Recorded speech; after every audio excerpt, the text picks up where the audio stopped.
ले जी, रातों रात अमीर होने का एक और नुस्खा पाकिस्तानियों के हाथ लग चुका है, लेकिन अब पता नहीं ये नुस्खा है या चूना है, ये बहुत सारे लोगों को नहीं पता और लोग धड़ाधड़ अन्नेवाह पैसा लगाई जा रहे हैं। समझते नहीं हैं। हम कहते हैं कि मोमिन एक सुराख से 2 दफ़ा नहीं डसा जाता। मतलब कि अगर एक जगह से सांप ने आपको डंगा है, तो दोबारा वहाँ पे आप नहीं जाएँगे। लेकिन हम पाकिस्तानी बार-बार उस सुराख पे जाके पाँव देते हैं कि नहीं, कीड़ा होता है हमें, माज़रत के साथ, कि हमने तो ये करना ही करना है। आजकल एक ट्रियर एनएफटी नामी कुछ एक नया स्कैम मार्केट में आ गया है। वो $100 से आपके इन्वेस्टमेंट शुरू करवाते हैं। आप $100 इन्वेस्ट करते हैं और फिर उस पे आपको कुछ ना कुछ मिलना शुरू हो जाता है।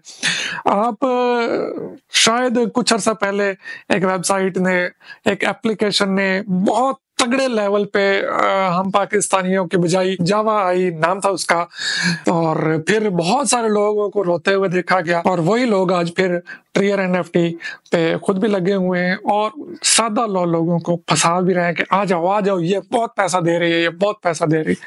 हाँ, शुरू वालों को दे रही है, लेकिन जब इसने लेके जाना है, लेके उड़ना है, लेके भागना है, तो शायद फिर आपके आंसू साफ करने के लिए टिश्यू खरीदने के पैसे भी आपके पास ना बचे, क्योंकि सब कुछ तो ट्रियर एनएफटी लेके जा चुकी होगी। तो मैं आप लोगों से इल्तमास है भाई, मेरा कुछ फायदा नहीं है इसमें, कुछ नुकसान नहीं है, लेकिन आपने बड़ी मेहनत से पैसे बनाए होंगे, मैं भी चूँकि बहुत मेहनत से पैसे बनते हैं, मुझे इस चीज़ का अंदाज़ा है। तो आपको कोई भी बंदा जो लगे हुए हैं वो तो नहीं रुकेंगे, मुझे पता है। उनका अब्बा भी आके रोकेगा तो वो कहेंगे चल, चल काम कर अपना। लेकिन अगर आपको कोई बंदा भी आके कहता है कि ट्रियर एनएफटी में पैसा लगा लो और रातों-रात अमीर हो जाओगे, डबल हो जाओगे, 4 गुना हो जाएँगे, तो भाई उसके एक लगाओ और उसको भगा दो। यही इन लोगों का आसान सा इलाज है।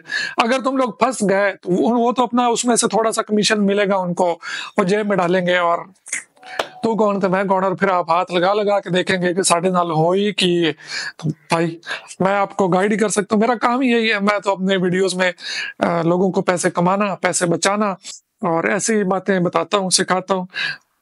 बाकी कुछ अकल के अंधों को नहीं समझ आती, तो हम क्या कर सकते हैं?